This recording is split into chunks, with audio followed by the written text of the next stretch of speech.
All right, everybody, back again. I guess first and foremost, caught some flack with the last video I did, and I've talked to Pepe, who's kind of running point on what my content's going to be from the entrepreneurship approach and the story that I'm trying to tell from when this thing started in 2016 to where it is today.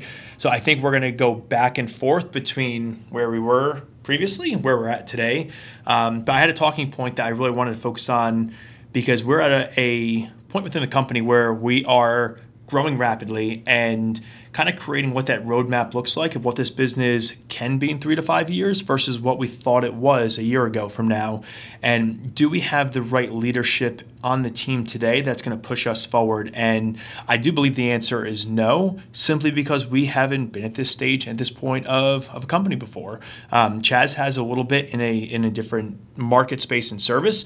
So what we're actually working on right now is bringing on a true advisory board to really help and guide us to get to our ultimate goal, whether that be a transaction, bring on private equity, or just continue to grow this thing organically and really become the best damn recruiting firm we possibly can with a couple of other ancillary services.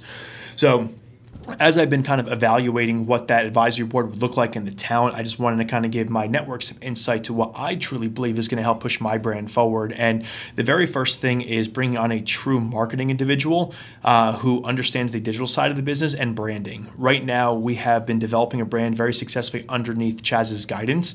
But I think as we transition this company into a bit more of a professional environment, but still keeping the culture very much intact, I think the story really has to kind of revolve around the idea of small business, now more of an enterprise, and how do we kind of continue to tell that story to our network, clients, and candidates, and also how can we capture new business from doing so?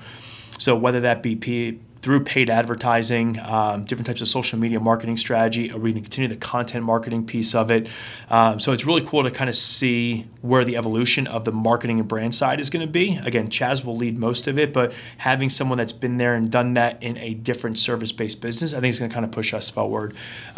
Next, we already have a commitment on this. I don't want to say his name today, but we have a sitting CEO who's been in development and operations within the healthcare space, someone that has raised capital, has been through transactions, that I think is ultimately going to help us in shaping what the business should look like and how the balance sheet and the P&L should look as we continue to scale and grow and actually reinvest a lot of our dollars that are going to show us true cash flow going into 2024. But how do we take that money and invest it properly? I think that leads into a little bit more of the finance-focused individual that we're bringing in. Within any small business, when you're sitting on cash, you want to figure out how you can deploy that capital. And we've had a lot of ideas of how we're going to take that money and put it into high-interest savings, into CDs, into bonds. Do we go and invest it in the stock market, or can we utilize those funds to bring on new talent, or possibly look at acquisition opportunities? So we have all these ideas. We just don't want to jump 2 feet in and doing it on our own. So having someone that can help guide us there from an executive level standpoint that's been there and done that, it's been through multiple transactions, I think is really going to help us in taking that leap of faith to figure out how we want to grow this thing, where we're going. Now, because we do play so much in private equity, I think it's paramount that we bring some PE guys to sit on our board. One, on the deal finding side, because it's an area that we pride ourselves in, and a value add that we bring to our clients is not only can we find you the best in class talent for your organization and portfolio companies, but we can bring you acquisition opportunities as well. We are doing it very mom and pop, very much like a real estate agent in terms of finding potential businesses for our clients to potentially evaluate and acquire. But I think there's a bit of a deeper professional side of it that we don't know yet that we want to. So bringing someone in that focuses solely on deal finding and how we get them from the inception of the idea of, hey, maybe we want to sell our business, maybe we want to bring on private equity, to start putting together financials, getting the deck prepared and going to market, but more in a privatized setting, not like a brokerage. That may happen in a couple of years.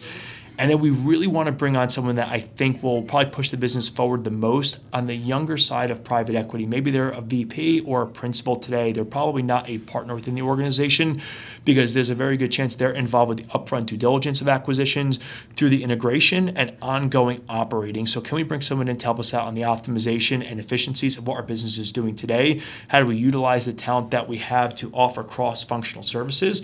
And how do we grow in the biggest area on the customer success side? It's a weird thing to think about within my business, where it's always been focused on net new clients in order to grow the business. When we have 300 clients we've worked with, why are we not utilizing them a little bit more? Why aren't we tapping them more frequently, whether that is actual existing clients today or candidates we worked with before in the past? And I think simply because we're always go, go, go. Everyone's always working on 5 to 10 recs at any given point. You're working on sourcing, setting up the interviews. It's very hard to focus on true business development. So creating a function around what a business development would look like in a mixture with customer success. We have the idea and the framework, but we need to implement it. And it's very hard to do that with the talent that we have right now because they're so darn busy. And taking them off the idea of driving top line revenue to build something for the future like I maybe had to do as an individual contributor years ago, it's very hard to shift that mindset. So I'm really excited about this. I'll tell any small business owner, if you hit a plateau, we're high growth right now, but I think now is the time that we need to bring some, I hate to say the word adults because I do think that we possess that piece of it when we need to, but bring an adult in the room that's been there and done that, a little bit more maturity in terms of seasonality of what they've touched before is really going to push the brand forward. So listen, I'm going to talk more about my entrepreneurial journey. This is something that we've been talking about for the better part of a year and a half. We're finally starting to implement it. We're putting the asks out there. We're going to see that come over pretty soon and start implementing a lot of the meetings that we're going to have to set ourselves up for the next 5 to 10 years. So hopefully you guys enjoy this. Not as depressing as the last.